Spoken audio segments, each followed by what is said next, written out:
So I'm sure we've all heard the adage that silence is golden, right? And then if you were to go back to the original Asiatic source for that, the original quotation is silence is golden, but speaking is silver.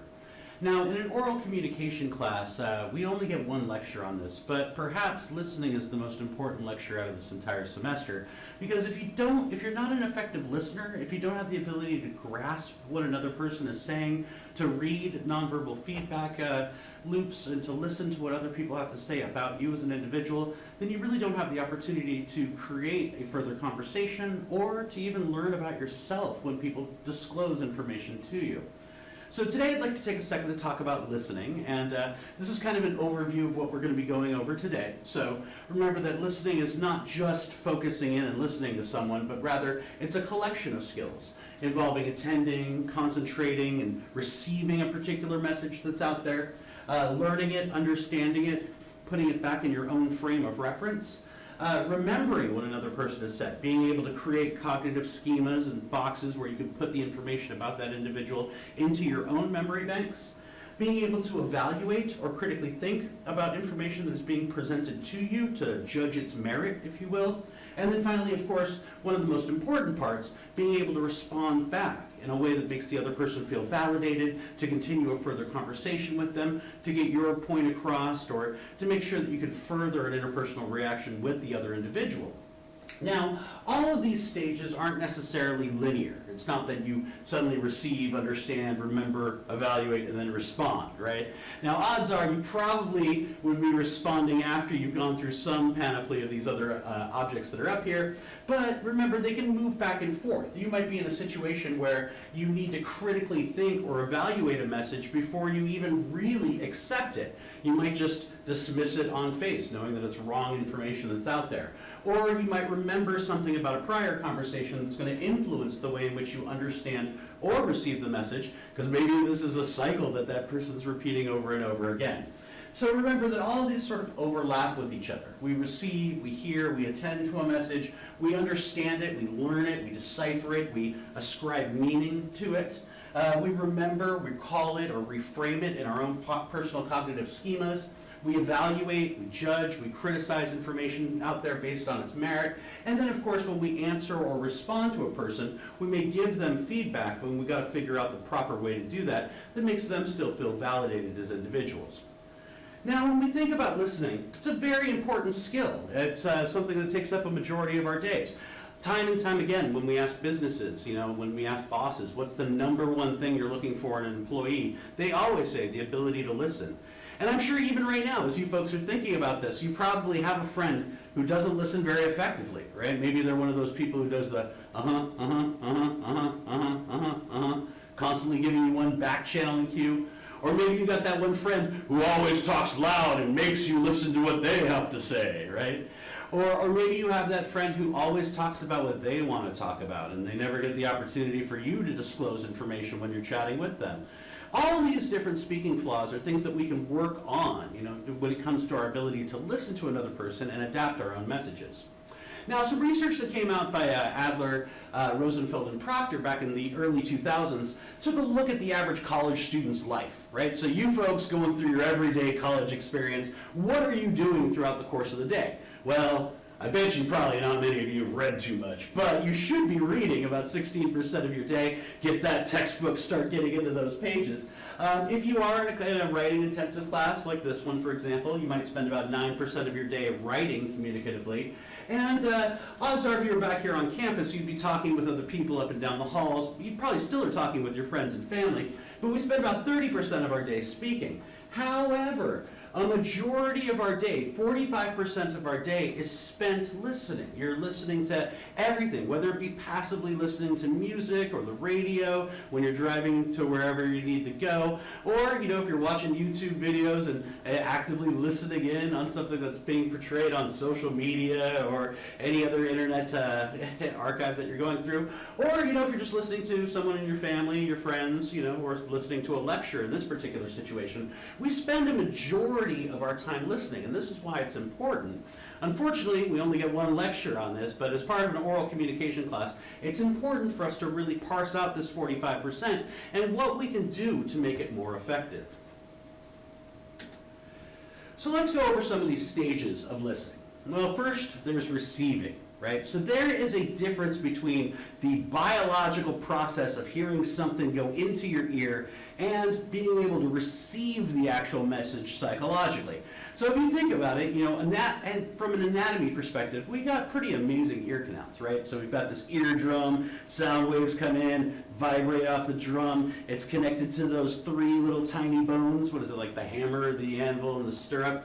And then those are attached to our cochlea, which has a bunch of little tiny hairs on it, and those flip back and forth, registering the sound as it comes into our ears. And then the inner ear creates that into a bunch of neurological pulses, which eventually gets decoded by our brain. So it's a pretty complex biological process. But remember, there's a distinction to be made. You can hear something or you can listen to something, right? But hearing leads to listening only in a small amount of situations. If you think about it, hearing is the only real sense that you can't shut off. When you go to sleep, you close your eyes, you're not taking in any visual stimulation. If you go to sleep, sometimes you can nudge somebody and kind of wake them up, but odds are their touch isn't as tactile as it is when you're actually awake. Maybe you might wake up to a smell if it's a really good smell, but odds are your nose isn't working as strong, and your sense of taste really isn't working while you're sleeping as well. But your alarm clock wakes you up every day. Your hearing is always on. So your brain has had to modulate, evolve, if you will, over the course of your years to determine what you should just hear or what you should attend in on. So your alarm clock has a very distinct ring to it that will always get you up because you've psychologically trained yourself to do so. So for most of our days, we're going around just hearing something, right? So you might hear somebody walking down, the footsteps of your house or down a hallway, or you might hear somebody honking a horn outside, or you might be passively listening to music, but that doesn't get you to attend to it. When you hear a fire alarm go off outside, or you hear an ambulance come by, you might attend more because you know that there is an attachment to those particular sounds. So when we hear auditory stimuli, we're not necessarily listening to those auditory stimuli. So big distinction, hearing is a physiological process by which things are bouncing off of your eardrum, whereas listening is a psychological process where you choose to attend in on the auditory stimuli.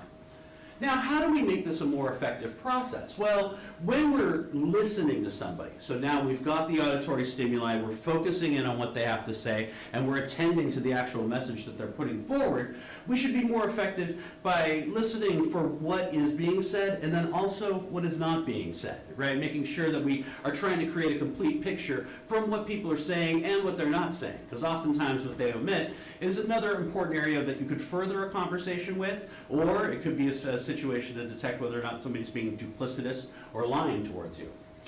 When we're receiving or listening to another person, it's important for us to focus on the verbal and the nonverbal stimuli that are out there, because oftentimes we can find discrepancies between the two. You should try not to interrupt. Tons and tons of research has been done on interruptions. There's almost no time ever where an interruption is actually an appropriate thing to do while another person is having an interpersonal interaction with you. There was one study that said that if you're on a first date and you interrupt the person by saying that you like what they like, that it might increase your levels of likability, but odds are if you're someone who's interrupting somebody, you're going to be perceived as being brash, as being impatient, as being arrogant. Interruptions almost never work out well for the person who's listening to the other individual. And then avoid jumping to conclusions, right? Don't assume that you understand something before the person is finished speaking.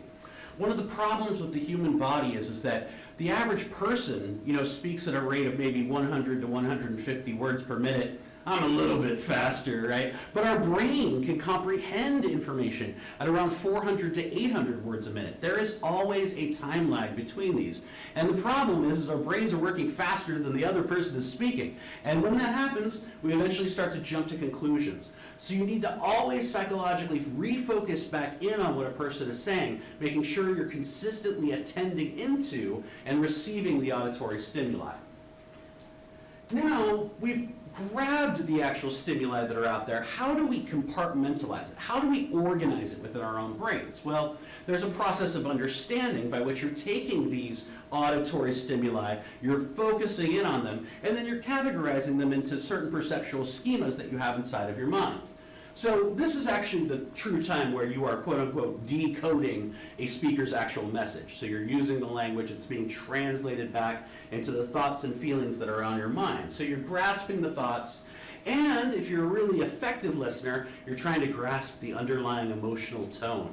Because remember, a lot of times where we need to be the most effective listeners are oftentimes situations where we're dealing with somebody who might be going through emotional crisis or maybe emotional joy, and being able to understand the feelings that come along with a particular context or within a particular statement that another individual is saying is something that can add a lot more power to your ability to respond to them.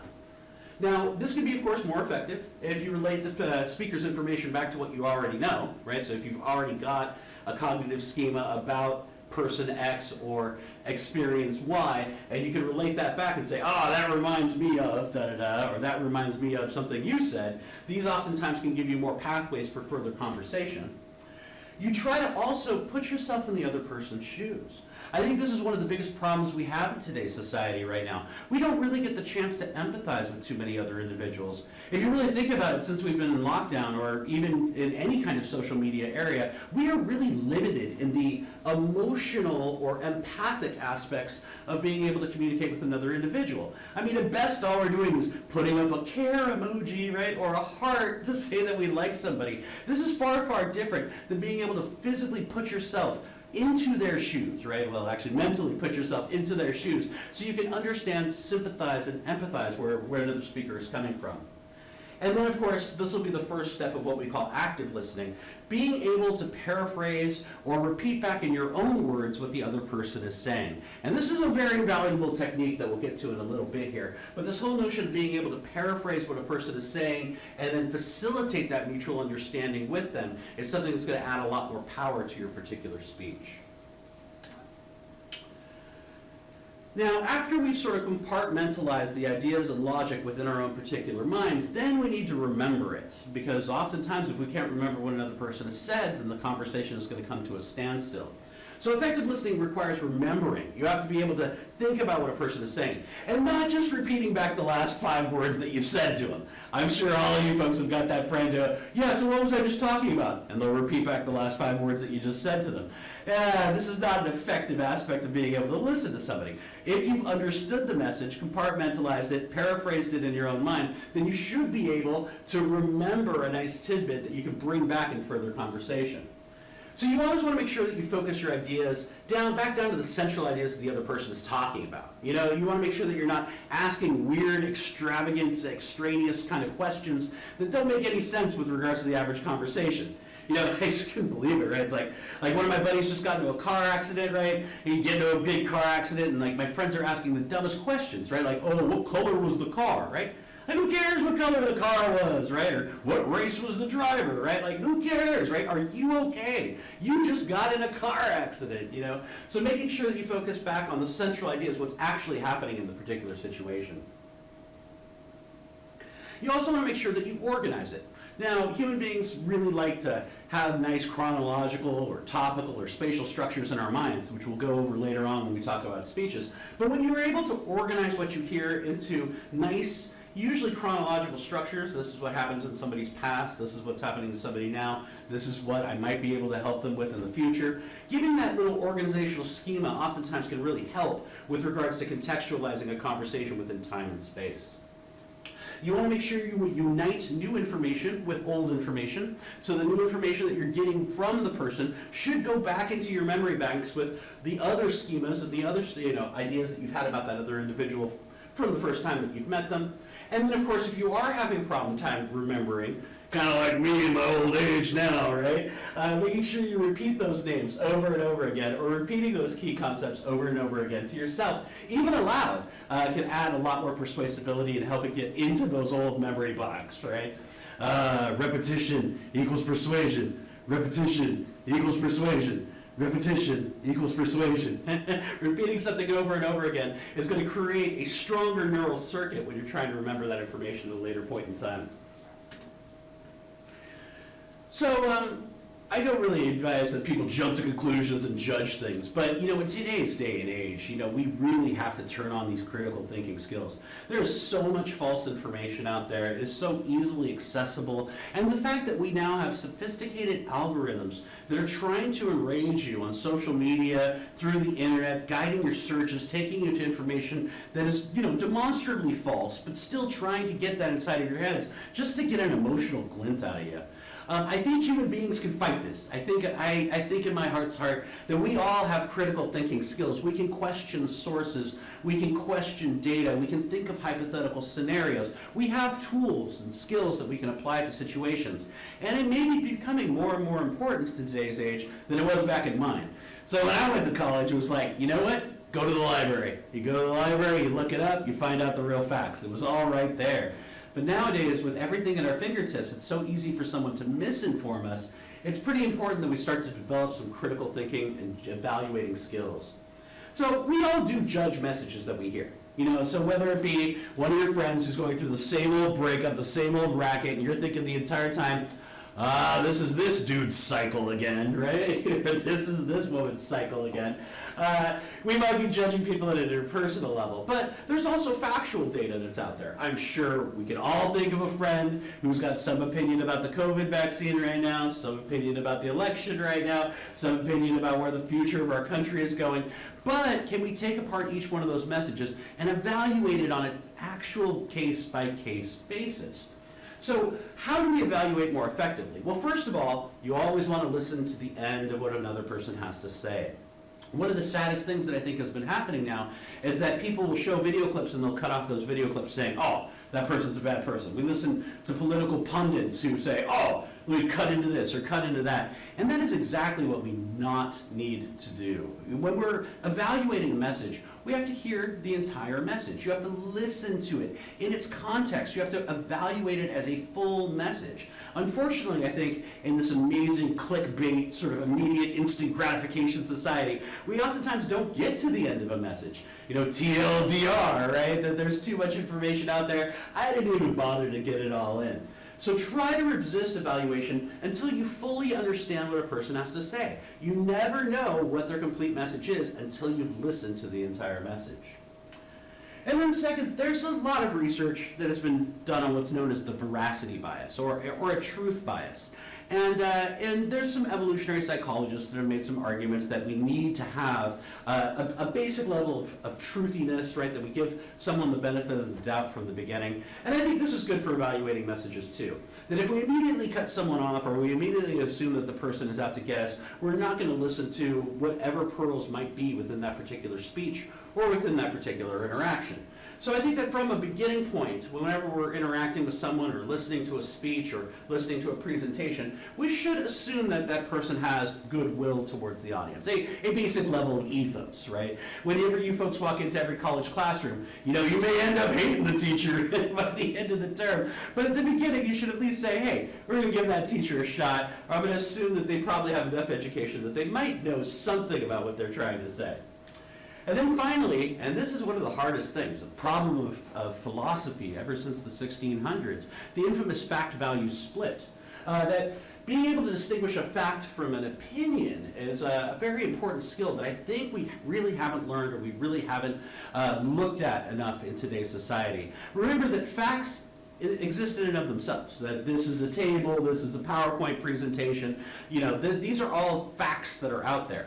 Now, me recording myself during a PowerPoint presentation to put up on YouTube for you to watch later, is that a more effective way of speaking? Well, that's an interpretation or an opinion. Some people might find this video more entertaining than anything I'm doing over Zoom right now.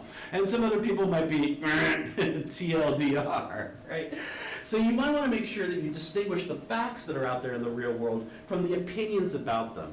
And this is another problem that we have with journalism. When I was younger, I used to actually watch PBS, right? Like the old PBS, because you knew it was supposed to be true journalism. And journalism has, three tenets to it, right? First of all, it's verifiable, so you can check the sources of a good journalist, and the journalist will say, yes, these are my sources, right? It's independent, so that it doesn't try to take a political bias or a spin. It takes a very unique, independent perspective on a particular area, and it's accountable. That if a journalist is wrong, they have to print a correction. They have to say, hey, you know what, I got this wrong, I'm sorry, here's my apology about it all. Now, I'm sure you won't find any of that in today's media, right? You don't have the V, the I, and the A in today's media because everything right now is political punditry. It's all opinions. It's somebody's take on something else. You're never really hearing what the original facts about the issue are, or if you do hear the facts, they cut it off real quick to make an evaluative statement about the fact before the person has even completed it.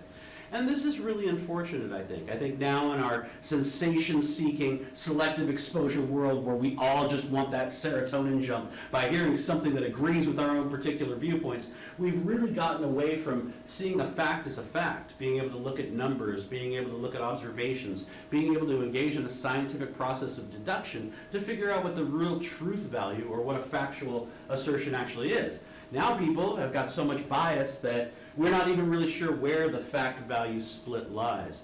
And this is something that was warned all the way back in the 1600s about different types of cited information, if you will, that the rhetorical sensitivity of any particular fact is going to blur the way in which we interpret it.